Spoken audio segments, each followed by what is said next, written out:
La campagne de vaccination contre la Covid-19 démarre demain lundi 1er mars en Côte d'Ivoire.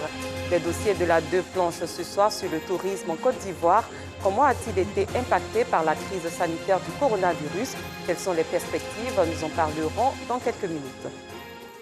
Bonsoir, vous suivez le 19h sur RTI2. La campagne de vaccination contre la Covid-19 démarre demain lundi en Côte d'Ivoire. Les premières doses sont destinées à une population cible composée de personnes vulnérables ou exposées. Comment vont se dérouler les différentes phases? Pour le savoir, écoutons le directeur général de la santé, Mamadou Samba. Il était ce dimanche sur le plateau du journal télévisé de 13h.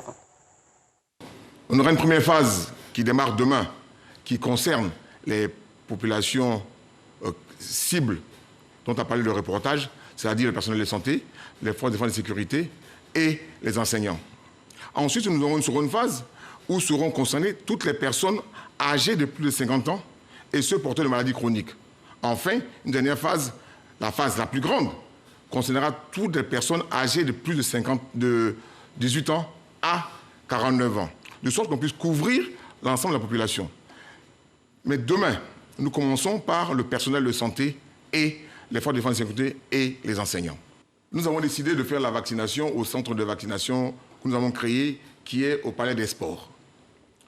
Quand vous arrivez au Palais des Sports, on va d'abord vous prendre la température avant d'entrer dans l'enceinte.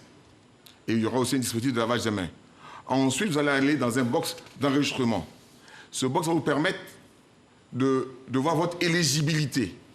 Car pour cette phase sont éligibles les personnes que nous avons citées, c'est-à-dire les personnels de santé, les forces de défense et de sécurité et les enseignants. Si vous n'êtes pas dans cette catégorie, du coup, vous n'êtes pas éligible pour cette phase.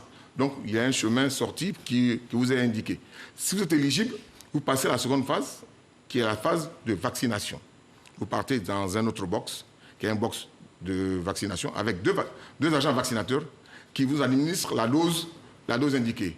Ensuite, vous recevrez votre carnet de vaccination indiquant que vous avez été vacciné contre la Covid-19. Et la dernière étape est une phase d'observation. Après chaque vaccination, vous devez rester 15 minutes dans l'enceinte, assis ou étendu, selon le besoin du requérant. Et nous observons si vous n'avez pas de petites complications immédiates. Hier samedi s'est tenue une campagne de sensibilisation au cancer du sein et du col de l'utérus. C'est une initiative de l'ONG OSEF, Organisation pour la santé de l'enfant, la femme et la famille. Lieu choisi pour ce rendez-vous, la mosquée Salam au plateau. Anissette Conan, Joël Gossi. Elles se sont fait dépister du cancer du col de l'utérus et du sein à l'esplanade de la mosquée Salam du plateau.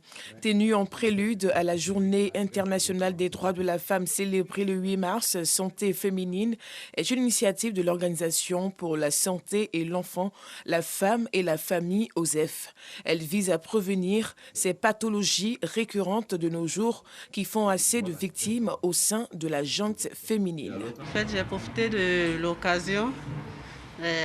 que nous a présenté l'OSEF pour connaître nos statuts. Mieux vaut prévenir que guérir. C'est une maladie qui existe et elle fait vraiment des ravages. Je souhaite dire à mes sœurs que le cancer du col de l'utérus et le cancer du sein sont des maladies très très graves mais qui peuvent être évitées par la prévention.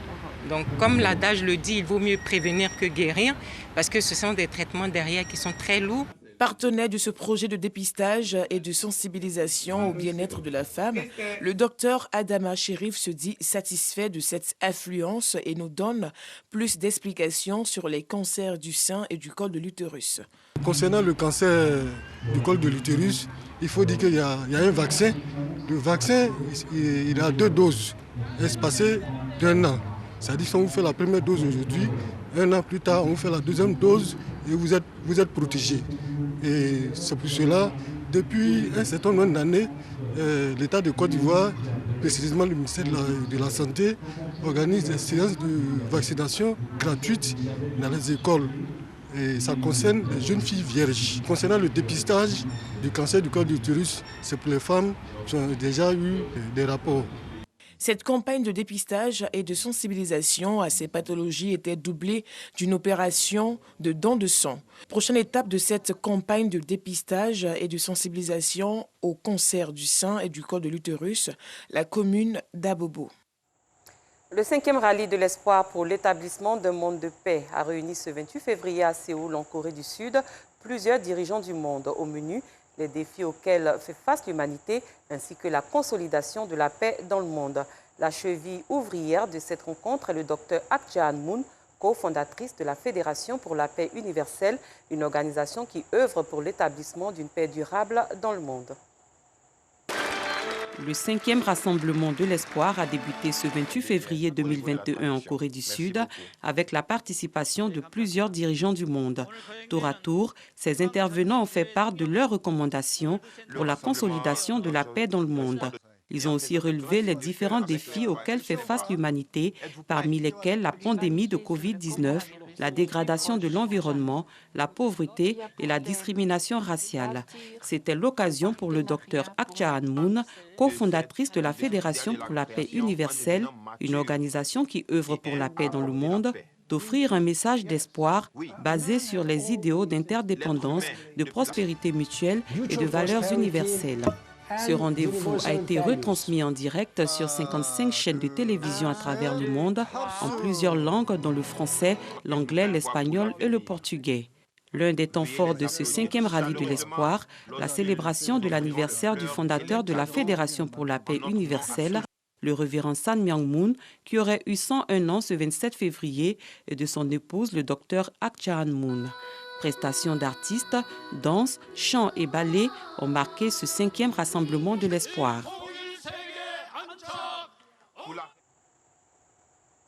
Nous restons à l'étranger. Le Conseil des droits de l'homme de l'ONU condamne la répression meurtrière de la junte militaire qui a renversé Aung San Suu Kyi le 1er février dernier en Birmanie. Ce dimanche 28 février a été la journée de manifestation la plus violemment réprimée depuis le début des marches. Les Nations Unies ont affirmé disposer d'informations crédibles selon lesquelles au moins 18 personnes ont été tuées aujourd'hui dans la répression violente des manifestations contre le coup d'État. À présent, les dossiers de la 2.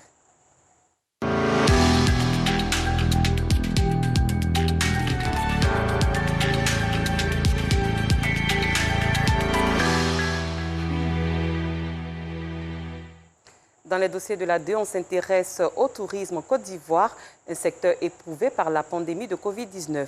Quel est son impact sur le secteur du tourisme ivoirien? Quelles sont les mesures prises pour sa relance? Joël Gousset planche sur ces différentes questions, suivant son point.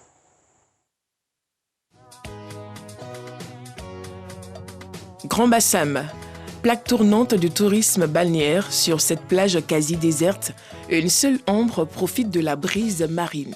Nous sommes vendredi, un jour d'ordinaire, de grande affluence. J'aime être au bord de l'eau, ça me profite parce que dès que j'ai un petit souci, juste me retrouver au bord de l'eau, ça m'aide à dégager. En tout cas, je me retrouve, on dit quoi, restaurée. À quelques encablures de là, le village de Mondoukou, aussi réputé pour son attrait touristique. Dans cet hôtel juxtant la mer, deux amoureux comptant fleurettes. Ils profitent du calme plat qui y règne. C'est un endroit splendide, paisible. Il y a le bon vent, c'est paisible, c'est calme. Il m'arrive souvent de sortir. Je trouve l'espace bien, chic, calme. En tout cas, pour moi, c'est bon, c'est bien. Des visiteurs, l'hôtel en a besoin. Le nombre de clients s'est réduit comme peau de chagrin ces derniers mois. On n'a plus des touristes comme avant, on avait des touristes qui venaient, mais ce sont les nationaux qui viennent. En semaine, on n'a pratiquement pas de clients. À Grand Bassam, l'hôtellerie et la restauration se noient. En cause, la pandémie à coronavirus. Ce sont au total 3000 employés au chômage, ce qui occasionne 317 millions de pertes mensuelles. Nous l'explique ici le président des hôteliers et restaurateurs de Grand Bassam. Quand le Covid est arrivé, c'était venu pour nous assommer carrément. Parce que vous savez qu'à Grand Bassam, il n'y a pas d'autres activités si ce n'est pas l'hôtellerie. Et le tourisme, nous on vit que le tourisme et on vit que des hommes. Les gens ne sortent pas, il n'y a plus de visites à l'extérieur, il y a plus de... Donc véritablement, ce n'est pas vraiment radieux pour nous. Puis, l'aide annoncée par l'État peine à arriver selon Alassane Ouattara. On n'a pas été subventionné, l'État avait décidé, tout le monde le sait. Et il faut le dire aussi que c'est par tranche de catégorie de travail. Ce n'est pas une subvention, c'est un prêt que l'État nous donne. Donc il faut remplir certaines conditions, les critères qu'ils ont dit, qui est géré par le Fonds de soutien des PME. Remplissait effectivement ces conditions-là? Oui, il y a des hôtels qui remplissent des conditions. Mais la documentation est lente. Il faut le dire que la documentation était trop difficile au départ. Il y a eu d'abord un premier jet. Et jusqu'à aujourd'hui, je ne peux pas dire que beaucoup d'opérateurs à Bassam ici ont reçu ce financement. Selon la Fédération nationale de l'industrie touristique de Côte d'Ivoire, regroupant 2557 entreprises, à savoir les agences de voyage, les établissements d'hébergement, les restaurants et maquis, les loueurs de véhicules, l'artisanat. Le secteur a enregistré une perte de 348 milliards de francs CFA en 2020. Plus de 1800 entreprises ont mis la clé sous le paillasson. C'est plus de 5000 emplois directs et indirects impactés. L'industrie du tourisme n'a bénéficié que de 14% de l'aide octroyée aux PME dans le cadre du plan riposte contre la Covid-19, ce que déplore la FENITOURSI. Plateau, immeuble Postel. Nous avons rendez-vous avec le premier responsable du tourisme. Le ministre confirme le sinistre subi par le secteur. Ces chiffres sont plus alarmants. Plus de 400 milliards de francs CFA de pertes au premier trimestre 2020.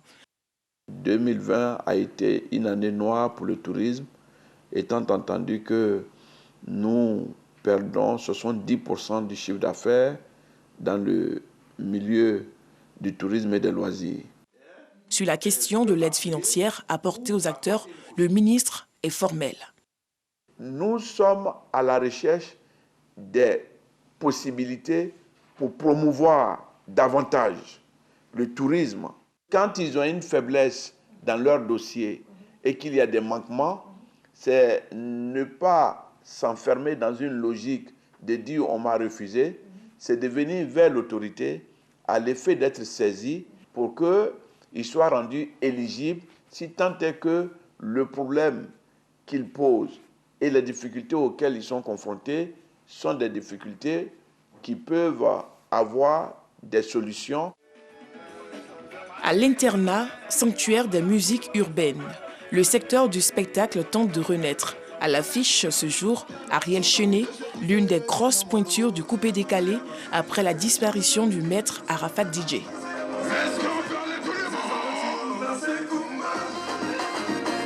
Aimé Zébier, propriétaire de l'espace, a mis les bouchées doubles de galères occasionnées par la pandémie.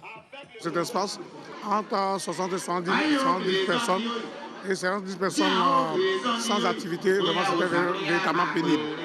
Et Dieu merci, les choses sont entrées en ordre. À l'internat, tout le monde le sait, c'est entre 1500 à 3000 personnes avant la Covid, et puis après, la Covid est arrivée. Comme on l'a dit, l'espace était fermé. Et quand c'est fermé, ça veut dire qu'il n'y a personne. Et puis bon, après, il y a eu comme ça la réouverture. Ça a été vraiment timide parce qu'il fallait respecter parce que toutes les mesures, barrières. Aujourd'hui, bon, c'est un peu allégé et le monde commence à revenir. Le secteur des spectacles et de la nuit enregistre 500 établissements affiliés au MOPEN, le mouvement des opérateurs économiques des établissements de nuit et de débit de boissons. Selon son président Serge Brie, le secteur a enregistré 15 milliards de pertes rien qu'en 5 mois. Il doit son second souffle au plan de riposte gouvernemental qui y a injecté plus de 11 milliards de francs CFA en prêts et en subventions, soit 4,2 milliards pour le secteur de l'informel et 1,5 milliard pour les PME. Les promoteurs de spectacles, longtemps restés sans activité à cause de la Covid-19, ont pu, pour les fêtes de fin d'année, organiser plusieurs concerts de haut niveau dans la capitale économique. Les mélomanes ont pu renouer avec l'ambiance des salles et vibrer au rythme des sonorités musicales de James, Fally Ipupa, Sanguila et Nino. Victimes également de cette pandémie, les agences de voyage avec la fermeture des frontières terrestres et aériennes en mars 2020. Conséquence, plusieurs agents mis au chômage technique. Moi, j'ai été très peinée de passer dans les rues où il y avait des bureaux comme nous qui aujourd'hui n'existent plus. C'est très touchant d'entendre des prestataires quand on appelle « Est-ce que votre résidence est toujours là ?» Non, on a libéré l'appartement, non, on a libéré la villa parce que bon, on ne pouvait plus assumer ces charges-là. Le secteur du tourisme a payé un lourd tribut à la pandémie à coronavirus. L'avènement d'un vaccin est porteur d'espoir. Au ministère du Tourisme, l'on pense déjà à l'après ces exigences de relance du tourisme avec le projet Sublime Côte d'Ivoire. Plus que jamais, nous sommes personnes à cette crise sanitaire qui a mis à genoux bien des économies. Il y a à voir et à revoir avec la Côte d'Ivoire parce qu'il y a des choses qu'on ne peut trouver ailleurs qu'ici. C'est l'authenticité africaine au plan culturel, au plan artisanal et au plan de la faune et de la flore, que dis-je, au plan de la biodiversité. Le tourisme, c'est 7,3% du produit intérieur brut ivoirien.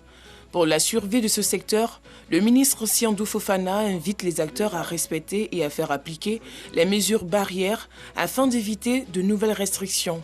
Des restrictions qui pourraient constituer un frein à l'essor de l'un des piliers de l'économie ivoirienne. Fin de cette édition. Merci de votre aimable attention. Très bonne soirée. À très bientôt.